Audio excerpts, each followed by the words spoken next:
बेटा question number 1 में देखिए आप है कि what do you mean by constitution.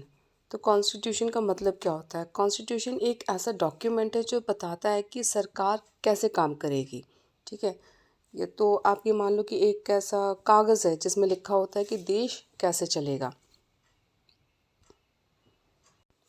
दूसरा देखिए, what with word the preamble begins.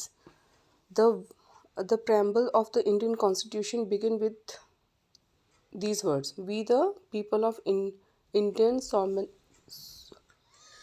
solemnly declare that declares India a sovereign,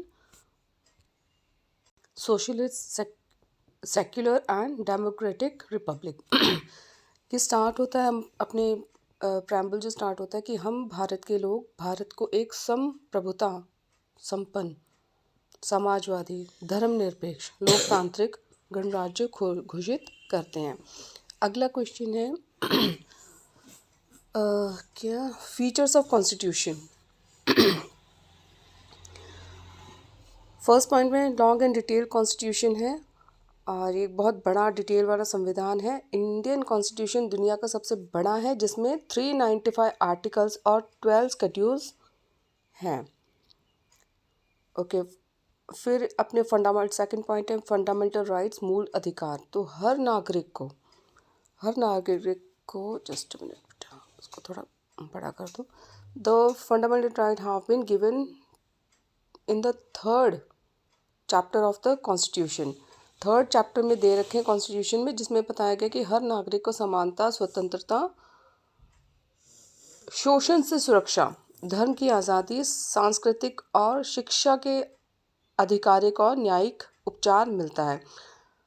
आप कोई भी एक बता सकते हैं इसमें से, ठीक है, कि right to freedom, right against exploitation, right to freedom of religion, ये सब कुछ हम अपने इंडिया में कर सकते हैं, कि हमें कोई रोक नहीं सकता है।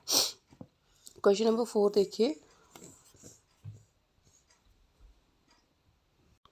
Enumerate any one feature of Indian federation. Federation मतलब जब भी फेडरेशन की बात आएगी तो केंद्र, अब central government and state government आप लोग जानते ही होंगे, तो उनकी बात की गई होगी। तो फर्स्ट पॉइंट है कि केंद्र और राज्य सरकार, ठीक है, सेंट्रल एंड ये अपने स्टेट गवर्नमेंट के बीच अधिकारों का विभाजन हो जाता है। ठीक है, सेंट्रल के अलग अधिकार होंगे और स्टेट के अलग होंगे। और न्यायपालिका सेकंड है, न्यायपालिका जो जुडिशरी होती है, अपने जो लॉ से कनेक्टेड जितनी भी बॉडीज़ हैं, स्वतंत्रता और निष्पक्ष होते हैं, कोई किसी की साइड नहीं लेगा। The federal constitution provide for an independent and impartial judiciary.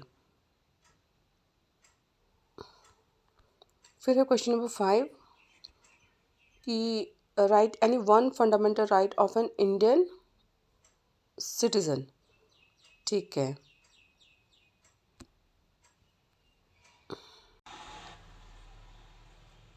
तो राइट टू इक्वालिटी समानता का अधिकार, राइट टू फ्रीडम स्वतंत्रता का अधिकार, right to freedom of religion कि अपना कोई भी हम धर्म की स्वतंत्रता है, और ये राइट अगेंस्ट एक्सप्लॉयटेशन।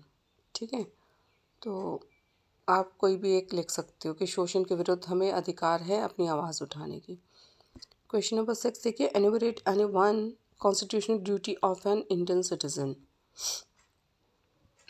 है कि अब इंडियन सिटीजन की क्या ड्यूटी है कॉन्स्टिट्यूशन के प्रति, एक लिखिए।